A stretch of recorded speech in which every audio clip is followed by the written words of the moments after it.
Okay. Yes. Okay. Now I gotta give him some love. Go ahead, brother. Do your thing. Urban Sound You breaking Station them in? TV. Yeah. All right, come on. We're here with Bernard Hopkins today, a living legend. One of the first questions I want to ask for you is, a lot of people may have heard of your story, but they don't hear the full story, in the sense of where you came from. Right. Well, a lot of people, they hear it. A lot of people know about it. They hear bits and pieces. But I think at the right time and the right place, I think they will get the whole A to Z, life and story and struggle and adversity and victory when Bernard Hopkins finally put that book out and that movie. I think at the end of the day, I think that people have a sense of what I've overcame and what I became.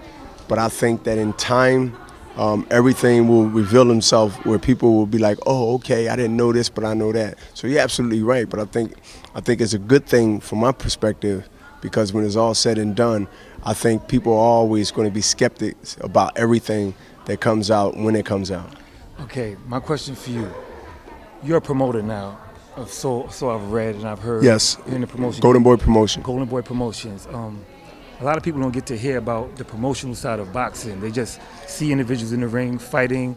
What type of adversities have you had to overcome, being a promoter now in the boxing game? Because for years it's been controlled by, several top promoters. We don't have to name names. We know who they are. Right. But, right. How did that come about, and, what type of adversity have you faced so far? Well, anytime you come from a place or a background, especially boxing, and then the history of boxers, we don't have a good look when it comes to being educated. And when you don't have a good look on the sport as being educated, you're always going to be challenged. Even if you know more than the next guy, you're still under that umbrella as a fighter. And so corporate America and the average person, most of them don't take shots to be, putting you out there. It's just a lot of bad decisions, a lot of bad investments, and everybody's characterized as those people who might have done that. But at the end of the day, it's always a challenge, because they don't want, powers to be don't want athletes or boxers to become as smart as they are. So when you have somebody that's smart and you're not so smart, to me, you are modern day slavery. So because you are being dictated to, and when you're being dictated to and you can't and don't have knowledge to be able to rebuttal or even be able to question, then to me you are a person that can be led anywhere and not understand that that's the worst place to be led, and that's not best for your interests. So education is very important. Knowing what you do in your job, in your business, is very important. The NBA has a voice. That's why they have a lockout. The NFL have a voice. That's why they had a lockout. Boxing is the only sport that's individually represented by the individual people, managers, promoters, and boxers. So there's no union, only within yourself to be strong and courage to be able to fight for things that you believe that need to be fought for. And that's what I've been about. Now, you're hated by some, loved by others, but that's what's great about being different.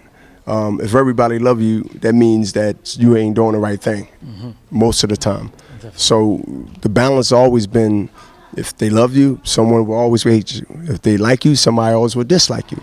So can't please everybody. No, I just hope more people that like me is on my side than the other side. But other than that, no, you can't. You got to do you. You got to do what you got to do and do what's right. As long as you're doing what's right, there's people who are going to like it and some people is not going to like it. Okay. Quick question. Yes. Mayweather, Pacquiao. I like Mayweather. I mean, I like Mayweather, but I don't like him if they don't fight in another 2 or 3 years from now. I think both of them making a big deal about, test this, test that. I think anybody will say, take whatever you're taking, let's get that $50 million and then we'll fight. And then after that, you can do what you got to do. I just think that there's more to it than just politics. Taking it. I think it's more to it than just it's not even politics, man. It's just, to me, it's just plain crazy. I mean, you're talking about 30, 40, $50 million and you don't want to fight. You gotta do these things to get all you can get while you're in the game. All right, last question, because y'all ready to go. We know this. Ready to go. Last question. You ready to go? This is cool. will you ever fight again? And if not, will you train other fighters Nah, in the future? I don't want to. I don't want to become a. I'd rather be an advisor. I don't want to become a trainer because I think with the knowledge and the business sense that I've accomplished through my career and have credibility, why would I reduce myself down to be in the gym with a bucket training, which is not a bad thing to give advice, but I can do that with a suit and tie on and also be right there where the checks are written. Definitely. I don't want to be there when the checks are handed down from 3 or 4 people's hands and then it hit mine as a trainer, because 9 out of 10 is deductions have came out of that. So why not take the knowledge of managing myself for 80% of my career since 1995. I started in 1988. And all the things that I know good and bad and ugly about the boxing business, and my credibility of what I did in the ring brings me in, my experience and my education and still learning keeps me in the race long after my career is over. So to take the knowledge and then wind up in some gym and train a fighter, it would be a disservice to young fighters and me too.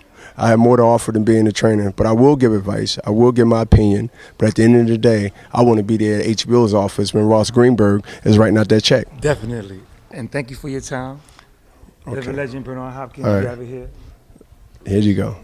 Shout out for Urban Sound Station TV. Urban Sound Station TV. Urban Sound? Urban Sound Station TV. Okay. That's his door. Yo, okay, this is B-Hop, Urban Sound Studio. What'd you say? Urban Sound Station TV. Yo, this is Bernard Hopkins, Urban Sound. Oh. Urban Sound TV, right? Urban Sound Station Okay. TV. This is Bernard Hopkins, Urban Sound Station TV. Right? Yeah, you did it right. Urban Sound Station TV.